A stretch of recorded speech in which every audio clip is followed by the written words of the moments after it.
Slower stuff in the pistol round. 30 seconds already ticked on the clock. A little bit of contact made, but no damage dealt. JDC on the wide swing will confirm that there's two in the canals. He's going to reel this back, allow them to take the space potentially and connect. But he's got the support from his teammate, YaLLa on the sideline. We'll trade it back out, though. Bomb site control having been taken, and Xantares with the dualies now is going to make entrance into the bomb site very, very difficult. Surson all the way from Temple, firing off a few shots. Not the appropriate range for the dualies, but doesn't seem to phase Xantares at all. Two more players on the chopping block, and he's just on distraction duties as he's toying with them from the pillar. Doesn't even need to expose his teammates just yet. They'll eventually start to make their way to the bomb site, but the time is already so far ticked down. Crimbo desperately trying to hold on to it. There is some cover available, but unfortunately the time has now fully ticked down, and all YaLLa needs to do is land the final nail in the coffin. Eternal Fire. I really appreciate that Eternal Fire are really playing this very calculatedly. Taking their sweet time. Ooh, Tapson. Oh. That headshot was enough for Xantares to find his teammate in the back of the head, and Xantares himself, he's quite low. These pistols, all of a sudden, they've become very potent. JDC takes care of YaLLa. Now, with a full healthy player taken out of the server as well, is Xantares with low HP and YaLLa on the MAC-10 to try and reel it back. Headshot with the USB, and it continues to be dished out in the form of damage from YaLLa. JDC could still get it done. They're low enough that the Desert Eagle is very threatening. Trying to find a little corner. Oh, what a shot from YaLLa. That's lovely. Decent enough nade to do a tiny bit of damage, but this is where the B push should start coming in. This late smoke puts them in an awkward spot, so to coordinate with the connector players, they need to try and hurry it up, but JDC is caught in the back as well. Eternal Fire. This timing is absolutely perfect. Beautifully played by the connector players as well, but with Big losing those initial prongs for defense on the B bomb site, they immediately just have to back off. Yeah, that lost bonus will allow them to drop over a couple of rifles and serve as a decent buy into this next as well. Oh, a little awkward. MAC-10. Almost takes Tabson. A side push seems to be on the menu, but the weirdness of the smoke, the awkward movement among the T's does slow them down a bit. Crimbo, second line of defense, as Tapson is able to find just the one. Xantares still looking to find Crimbo. Caught through the smoke, or off the top of it actually. Process just trying to become a menace in his attempts, his pursuit of a retake, but it's looking pretty convincing so far for Eternal Fire. Surson waiting from heaven for any opportunity that presents itself. JDC disallowing them from going back if that's on the agenda. But if they don't get any of those initial opportunities, I think they might just back off. Ooh. This is now doable. Yeah, felt like that timing was everything for Searson. The 2v2 around that Eternal Fire started off a little bleak, but managed to wriggle their way back in still. It's Calyx that's called upon for the 2v1. JDC coming in from main. And Searson with that sniper. He showed himself on Heaven a while ago, but he's gone dead silent since. And Calyx plays the 50-50 and guesses incorrectly. A minute on this clock. Util still going back and forth, but I thought they were going to slow down a little bit. Instead, they just completely pull the trigger. They send it in and they walk right into the blender.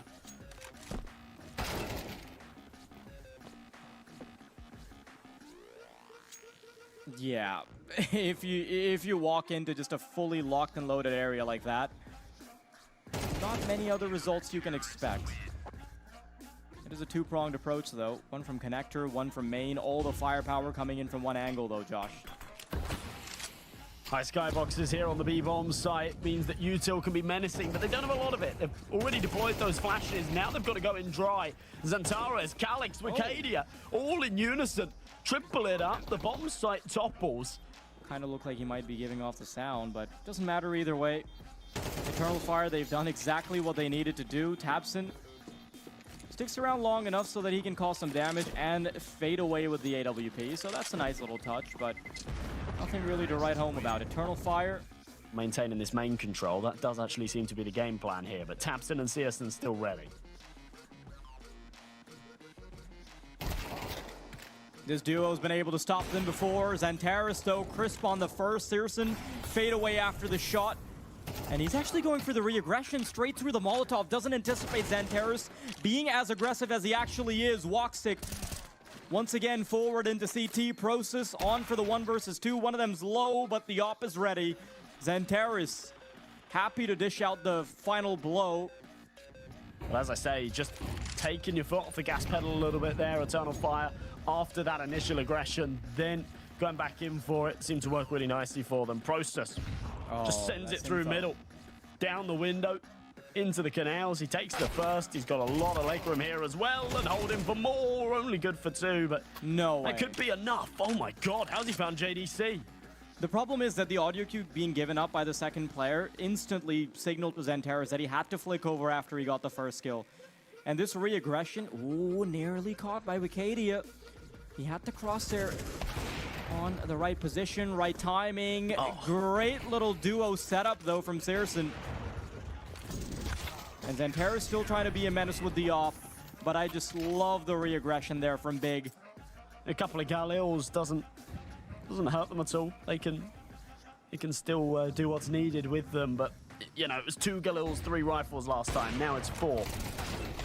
CS2, big opening pick. He's actually going to follow up with 2 there. JDC 1 for 1, but it doesn't matter. The AWP still firing on all cylinders. He's having some major impact in these opening rounds, and he continues it here in the 10th.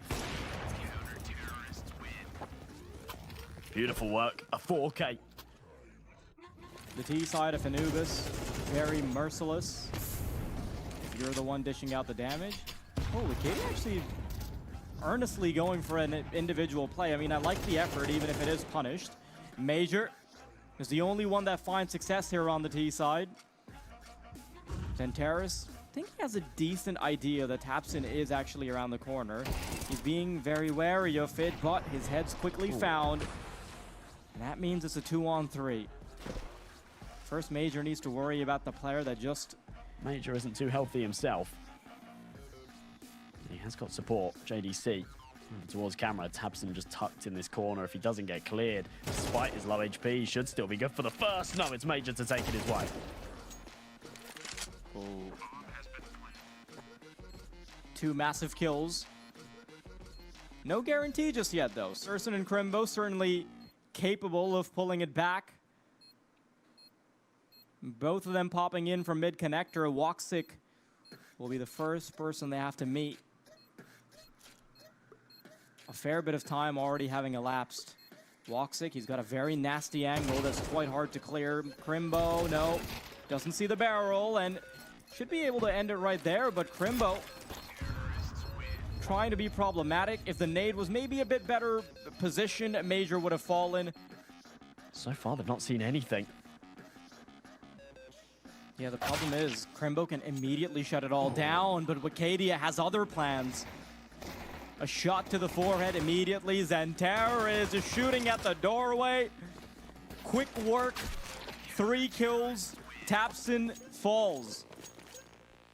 And it becomes very, very winnable once again. Process just behind these doors, but no one's on the other side, so he's got a bit of space to work with here.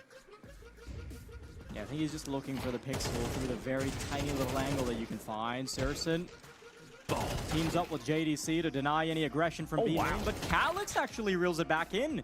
Very surprising stuff. YaLLa happy to take down Process, with just Crimbo being on the radar now. Very few options remaining now for him. And he's caught on the side by YaLLa as well. That is such a weird turnaround, all things considered. After they got the initial advantage, I really thought they'd make it turn around. That was very winnable in the 3v3. Right back the other way, 10-5, and as I mentioned before, not going to be any money here for Big. Some pistols, some armor, nothing more. Opportunity for an 11th here for Eternal Fire as they've turned a decent start into what actually might just be a dominant map win. No trouble at all against that force. Look back at the results for a moment, you realize that they were actually the ones that beat Fury at 13-3. And don't get me wrong, Fury aren't exactly the favorites in this tournament, but still, very convincing scoreline. Eternal Fire, they've just continued to dish out the damage. Zentaris, 3 kills are good enough. He's definitely ripened them up for the clutch. Woxic, Calyx, Wicadia, all 3 can sandwich them from 3 different angles. And you can see that Big are going for a bit of a delay on the bomb plant as well. They know that if they immediately try and stick to it, they could get caught in the back. Wicadia, I think his timing might be perfect. When that second attempt at the bomb plant ensues, he could fight back. Wow. No, Primbo, big miss. Surson, a 1-on-2 possible, but denied.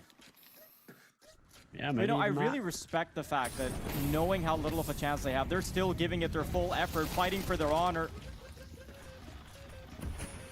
Big, though, trying to delay what is seeming like a foregone conclusion. Calyx caught on the wide swings, and Terrace rifles away, but is only able to find 2 victims. Wicadia, spray slightly off the mark. Woxic, he's got a Tech 9, but is immediately denied. Big, at the very least, have extended play. They've got to overcome this first hurdle before they can even think about that one, and it's quite a high hurdle. Woxic on the angle, anticipated. Wow. What a flick, and right through the box. There's the man advantage.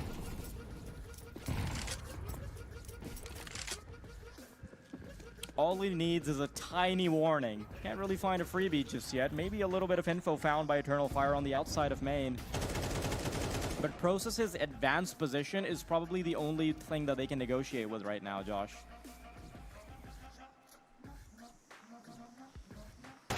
He needs to win this duel, and as he takes it, instantly dinked by Calyx. While he's onto Woxic, will force him into a really awkward spot, and he will instantly fall, but Wicadia, great for a refrag. JDC knows he needs to avenge his fallen teammate. In fact, he needs to do more than that. It's a 4v2 right now. He's making a bit of noise. Wicadia anticipates JDC. Quick to the trigger, quick to the head, but dinked down to 11. And Calyx waits for the smokes to fade, and, well, he'll double it up. 13 on the board for Eternal Fire, a convincing win at an unlikely time here. And as we were saying before, it doesn't do much for their campaign, but it really hurts Big. They're now in a very, very difficult spot here in the group.